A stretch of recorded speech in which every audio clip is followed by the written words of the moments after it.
नवरात्रि के 8वें दिन माँ दुर्गा के महागौरी स्वरूप की पूजा की जाती है।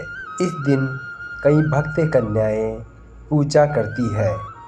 जो भक्त नवरात्रि की अष्टमी तिथि को माँ की सच्चे मन से आराधना करता है, उसके जीवन की सभी इच्छाएं पूरी होती है।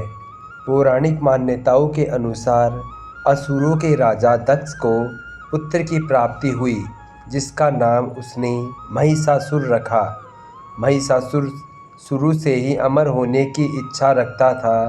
अपनी इच्छा की पूर्ति के लिए उसने ब्रह्मा जी को प्रसन्न करने की सोची, जिसके लिए उसने उनकी तपस्या आरंभ कर दी। महिषासुर की तपस्या से प्रसन्न होकर ब्रह्मा जी ने उसे मनचाहा वरदान मांगने के लिए कहा। उसने ब्रह्मा जी से अमर होने का वरदान मांगा, लेकिन ब्रह्मा जी ने महिषासुर की इस मांग को नहीं माना और इसके बदले में उसे कोई दूसरा वरदान मांगने को कहा। तब महिषासुर ने ब्रह्मा जी से कहा, मुझे ऐसा वरदान दीजिए कि मुझे न तो कोई दैत्य मार सके और न कोई मानव मार सके और ना ही कोई देवता मार सके। कोई भी मेरा वध न कर सके। मेरी मृत्यु किसी स्त्री के हाथ ही हो। ब्रह्मा जी ने महिषासुर की ये इच्छा पूरी करते हुए उसे वरदान दे दिया, जिसके बाद वह अहंकार में अंधा होकर सभी पर अत्याचार करने लगा। उसने अपनी सेना के साथ पृथ्वी लोक पर आक्रमण कर दिया।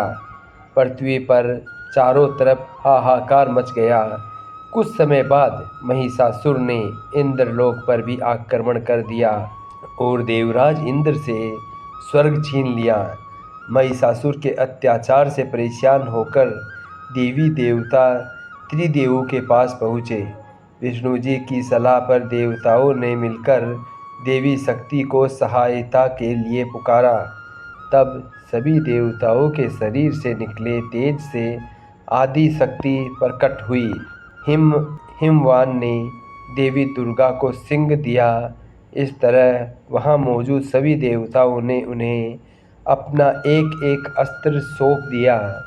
देवी के अत्यंत सुंदर रूप को देखकर महिषासुर मोहित हो गया और उसने अपने एक दूत के जरिए उन तक विवाह का प्रस्ताव भेजा।